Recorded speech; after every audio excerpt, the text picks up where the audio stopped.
back in 2nd Ezra, there's still some more good meat in there.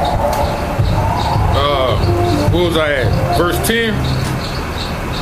And he shall cast lightnings, who shall not fear, he shall thunder, and who shall not be afraid, meaning them chariots gonna be shooting them lasers from blowing up this place, man. Verse 11, the Lord Yahweh shall threaten, and who shall be utterly beaten to powder at his presence. The people that come against the Lord, America, man, they're gonna be beaten to powder. You know?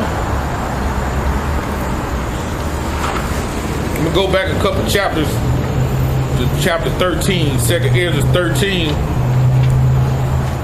I go back to 13 and start at 8. 2nd Ezra 13 and 8. And after this I beheld, and lo, all they which were gathered together to subdue him were so afraid, and yet doth fight. That's gonna be the NATO troops, man, the army. They're gonna be fighting against each other in the Valley of Decision. And when the Lord come back, they gonna all team up together and they gonna fight against the Lord. They ain't gonna even think about fighting against each other no more. They gonna see this, like Ronald Reagan said in the 80s, a threat coming from the outside. They gonna remember that. The Lord gonna put it on their mind to remember that what Ronald Reagan said way back in the 80s. A threat coming from the outside. They gonna start shooting at the Lord. And the Lord gonna do this right here.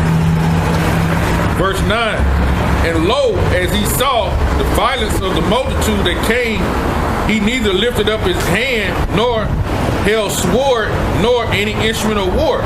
So the Lord ain't gonna be down there with no sword. He ain't gonna be down there with no gun in his hand.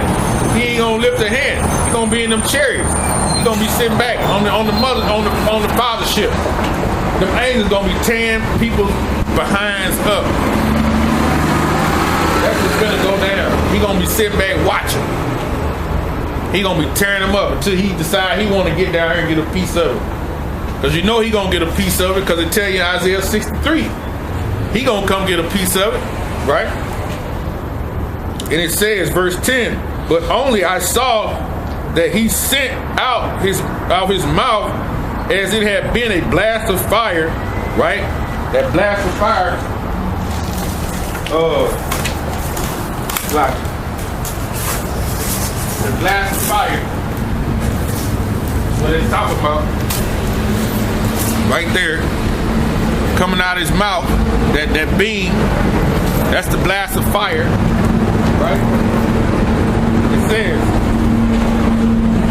and they were all, but only, verse 10, only I saw that he sent out of his mouth as if he had been a blast of fire, and out of his lips a flaming breath, and out of his tongue he casted out sparks of tempest. So they're gonna be shooting them high concentrated beams of light out of them chariots, man.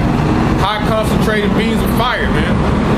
Verse 11, and they were all mixed together, the blast of fire, the flaming breath, and the great tempest, and fell with violence upon the multitude, which was prepared to fight. So the people gonna be prepared to fight the Lord, but he gonna be tearing them up with them laser beams, man.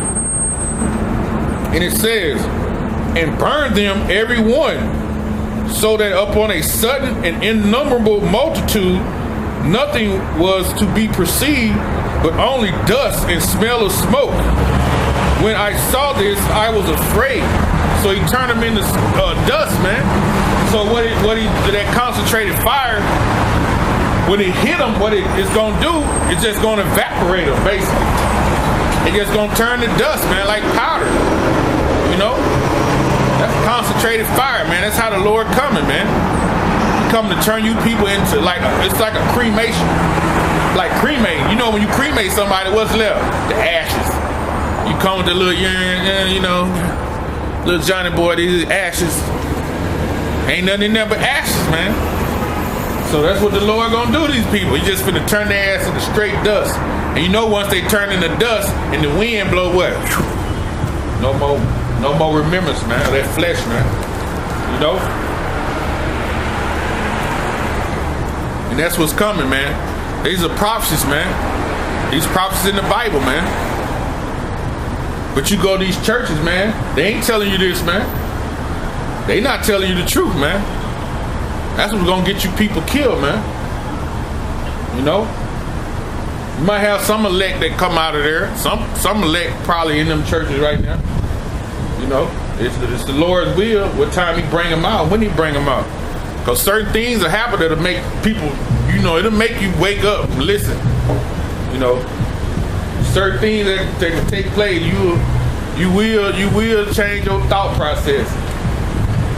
You will mortify your flesh and them lusts therein. You will.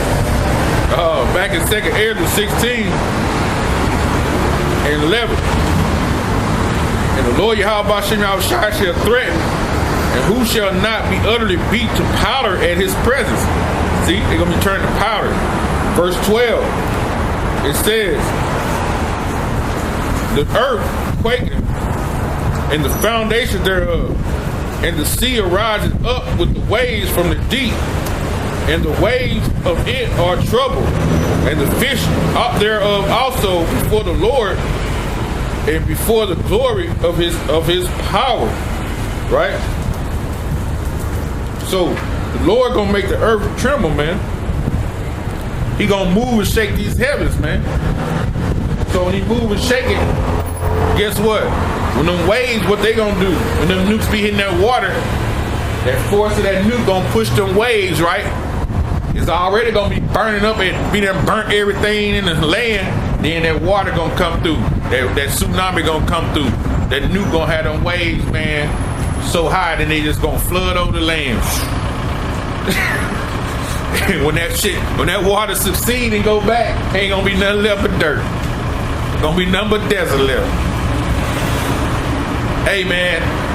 Hey, I feel a joy when I read this, knowing that the Lord is getting ready to come back and get us out of this captivity. Because I hate my life, man. I hate this life, man. I just have to endure and deal with it. But deep down, I hate this shit, man. It's the same old damn thing every day. Wake up, get out of bed, hurt. Walk to the damn bathroom, you piss, the shit hurt. The water ain't no good. You gotta go drink this badass water. Then you gotta put on your shit to go out here and slave for these damn people. You gotta fight through fucking traffic, non-driving ass people. You might have 4 or 5 almost wrecks before you get to work. Then you got work all day. You probably ain't ate because your woman too lazy. She ain't cooked no breakfast for you. So now you gotta go to work on an empty stomach. Then you gotta get off, fight the traffic again, get home. And if you got a lazy woman, you gotta come home and probably have Jake probably come home and cook. Man, there ain't no life for a king, man. We know we kings. That's not a life for a king, man. Kings have people bring them food, feed them if they want them to. You know? I want to be in a chariot. Fuck this traffic.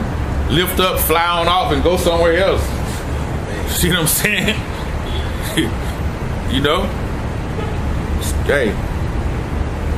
Brakatah Yahweh Shai, man.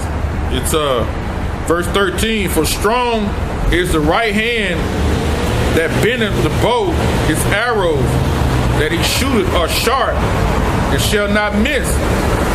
He said he not gonna miss, man. So the Lord gonna be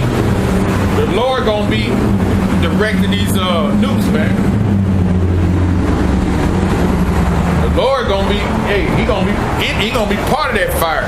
They tell you in Hebrews 12 that he's a consuming fire. So the Lord gonna be in the midst of these missiles, man.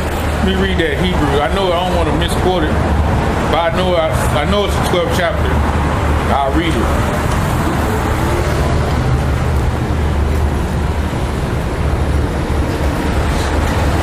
Hebrews 12, I want to say 25 or 29, somewhere here. There it is. Hebrews 12 and 29. For our power is a consuming fire. It says the Lord is a consuming fire. So these nukes that he's shooting, that's the Lord's power. That's the Lord coming to destroy. He's that consuming fire, man. You know? Back in Ezra.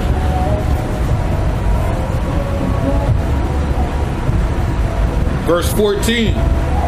Behold, the plagues are sent, and shall none return again until they come unto the earth. So the Lord gonna shoot these missiles off.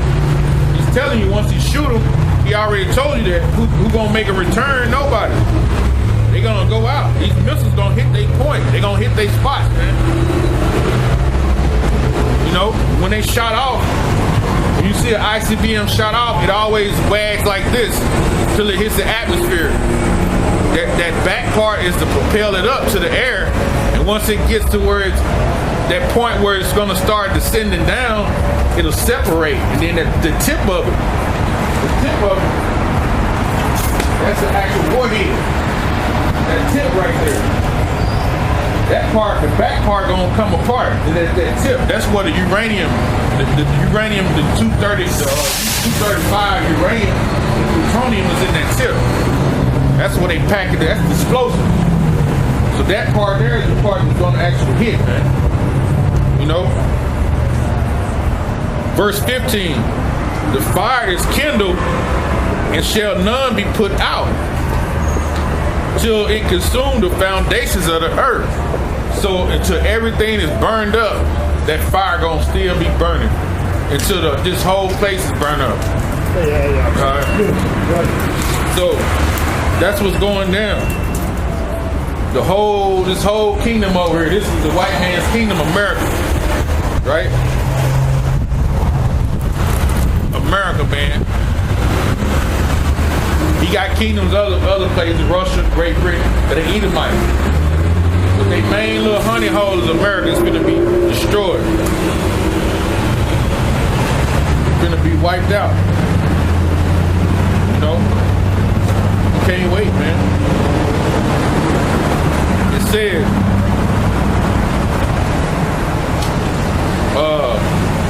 verse 16, like an arrow which is shot of a mighty archer returneth not backwards. It says, so even the plagues that shall be sent upon the earth shall not return again. So it's telling you, it's reiterating once again. It's already said, once these arrows get shot, they will not return. They're going to hit their targets.